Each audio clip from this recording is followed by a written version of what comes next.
그때 11 제자는 갈릴레아로 떠나 예수님께서 분부하신 산으로 갔다.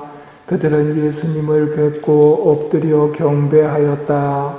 그러나 더러는 의심하였다. 예수님께서는 그들에게 다가가 이르셨다. 나는 하늘과 땅의 모든 고난을 받았다. 그러므로 너희는 가서 모든 민족들을 제자로 삼아 아버지와 아들과 성령의 이름으로 세례를 주고 내가 너희에게 명령한 모든 것을 가르쳐 지키게 하여라. 보라, 내가 세상 끝날까지 언제나 너희와 함께 있겠다. 삼위일체란 하느님께서 세 분이 계시며 하느님은 한 분이시라는 말입니다. 성부, 성자, 성령 세 분이 계시며 세 분은 먼저 계심이나 나중에 계심도 없고 높고 낮음도 없습니다. 그러니 이건 신비입니다. 이 세상의 이치로 표현하면 모순이 됩니다. 바오로 사도는 로마서 11장에서 오 하느님의 풍요와 지혜와 지식은 심오합니다. 누가 그분의 판단을 헤아릴 수 있으며 그분이 하시는 일을 이해할 수 있겠습니까? 그분의 판단도 그분이 하시는 일도 너무나 심오해서 알아듣지 못하는 우리가 그분의 존재에 대해서 다 파악한다는 것 자체가 불가능한 일입니다.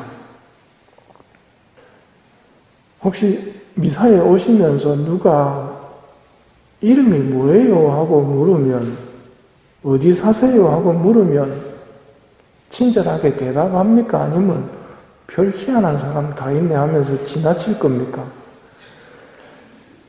나에 대해서 모르는 사람이 묻는다고 다 말해주지 않습니다. 마찬가지로 삼위일체 대축일이 그 신비이고 알아듣지도 못하는데 그게 무슨 의미가 있는가? 바로 그런 의미가 있습니다. 하느님께서 사랑하시는 사람에게 당신을 알려준다는 말입니다. 묻지도 않는데 이름을 알려주고 주소를 알려주고 하는 게 누굽니까? 애기들. 엄마 아빠 이름 알려주고 전화번호 혹시 집을 잃어버리면 전화해야 된다. 왜 그렇게 합니까? 사랑하기 때문입니다. 삼위일체의 신비를 우리에게 알려주셨다는 것 자체가 사랑하신다는 말입니다. 하느님이 안 좋아하시는 사람은 교만한 사람이지요. 교만한 사람에게는 당신의 신비를 잘 드러내시지 않습니다. 그래서 대부분의 신흥 종교나 이단들은 삼위일체 교리를 안 믿습니다. 안 믿을 뿐더러 이해하지 못하기 때문에 지 나름대로 조잡하게 설명을 해버립니다. 그런데 그건 하느님이 아니거든요. 삼위일체의 신비를 우리에게 계시해 주셨다는 것 자체로 이미 과분한 은혜라는 말입니다. 나에게 그걸 알려주셨다, 나에게 말씀해 주신다는 것 자체가 내가 하느님의 자녀라는 말입니다. 그런데 이해도 못하는 삼위일체를 어떻게 알고 고백을 하게 되었을까요? 하느님이 드러내 주셨기 때문입니다. 아빠 이름은 뭐다, 엄마 이름은 뭐다 하고 말해줘서 아는 거지 자녀가 스스로 답을 찾지는 못하거든요. 하느님께서 당신을 드러내 주시면서 자녀들은 체험을 했기 때문에 삼위일체 신앙을 고백하게 되는 겁니다. 노아를 통해서, 아브라함을 통해서, 또 불타는 떨기나무가 타지 않는 모습을 통해서 하느님께서 모세에게 당신을 드러내셨습니다. 그 하느님의 명에 따라서 노예 생활에서 벗어나 약속의 땅을 향해 걸어가며 하느님을 구체적으로 광야에서 체험을 합니다. 그래서 이들은 하느님을 알게 되었습니다. 삼위일체를 아는 우리는 그렇게 알게 된 하느님이 성부 하느님이라고 말할 수 있겠지만 당시 이스라엘에서는 삼위일체 중에 일체밖에 몰랐기 때문에 하느님은 한 분이신데 그 하느님께서 우리를 구원해내셨다라고 고백을 하는 겁니다. 근데 그 이스라엘이 또 인류가 점점 하느님으로부터 멀어지고 하늘나라의 가능성은 점점 없어 보였죠. 그래서 보내주신 분이 당신의 외아드님을 보내십니다. 예수님이시죠. 예수님을 제자들은 체험을 합니다. 그래서 성자를 알게 됩니다. 결정적인 예수님 체험은 예수님의 순환과 죽음, 그리고 부활, 그걸 보면서 교회가 고백을 합니다. 누가 대표로 고백을 하느냐면 못 믿겠다고 큰 소리 쳤던 토마 사도를 통해서 고백합니다. 나의 주님, 나의 하느님. 요즘은 저의 주님, 저의 하느님. 옛날 교리 받으신 분들은 아실 겁니다. 사제가 이는 내 몸이다 하고 거양성취할 때, 성체와 성혈을 볼 때 그냥 멍하니 보는 게 아니고 토마 사도의 이 기도를 바치라고 그럽니다. 성자의 예수님을 보면서 하느님 고백을 하는 것은 굉장한 신앙이고 큰 은총을 입었다는 표지이기에 나의 주님, 나의 하느님 하면서 우리는 부활하신 예수님을 고백합니다. 근데 그 부활하신 예수님께서 우리에게 뭘 명령하셨습니까? 성령을 받아라. 그리고 성령을 받기 위해 성모님과 함께 기도를 하면서 기다리지요. 그리고 성령 강림을 체험합니다. 체험했기 때문에 성령 하느님을 체험한 제자들은 확 변화가 되었고 나가서 예수님을 증언하기 시작하는 것입니다.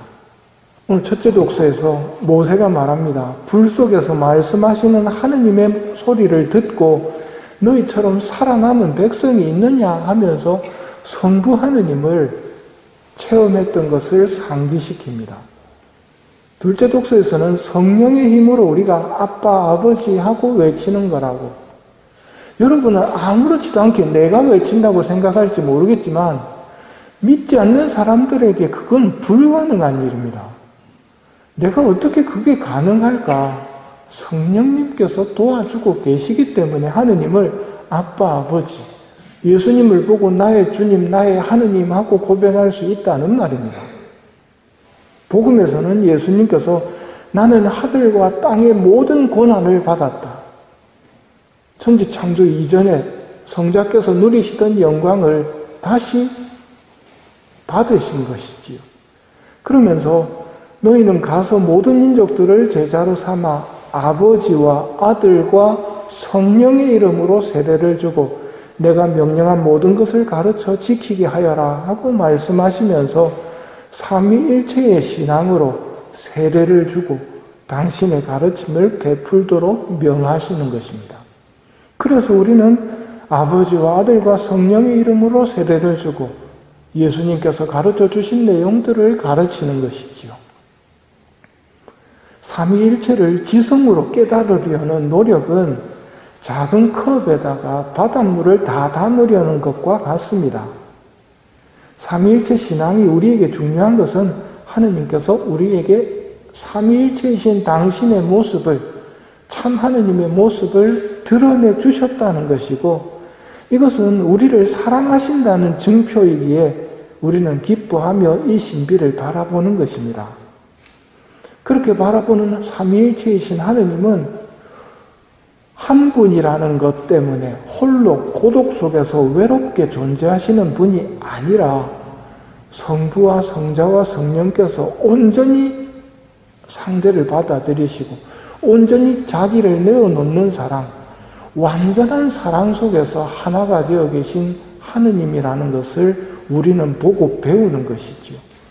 이걸 배워야 하는 이유는 우리가 하늘나라에 가면 그 하느님의 사랑을 우리도 해야 되기 때문이고 삼위일체의 신비를 우리에게 계시해 주신 이유는 그 사랑 안으로 우리를 불러주셨다는 것입니다. 내 안에 머물러라. 나도 너희 안에 머무르겠다. 가지가 포도나무에 붙어있지 않으면 열매를 맺을 수 없는 것처럼 너희도 내 안에 머무르지 않으면 열매를 맺지 못한다. 나는 포도나무여 너희는 가지다. 우리는 뗄래야 뗄 수 없는 한 몸이라는 말입니다. 그렇게 우리를 영광스럽게 하느님의 사랑 안으로 불러주셨기에 우리는 삼위일체이신 하느님의 사랑을 보면서 그 사랑을 배우려고 해야 됩니다. 온전히 하느님께 내어드리는 것. 내 모든 것들을 하느님으로부터 온전히 받았다면 내 마음대로 할 수 있는 내 마음만큼은 하느님께 다 바치겠다는 것. 이게 삼위일체이신 하느님의 사랑을 보고 제대로 배운 사람의 모습이겠지요. 오늘 삼위일체의 신비를 통해 사랑이신 하느님이시라는 것 알려주셨습니다. 그 사랑을 보고 배워서 우리도 천국에서 하느님과 사랑을 나누며 영원한 행복을 누리기를 바라는 것이 하느님의 뜻이라는 것을 기억하고 그 하느님의 뜻에 우리도 사랑으로 응답하도록 합시다.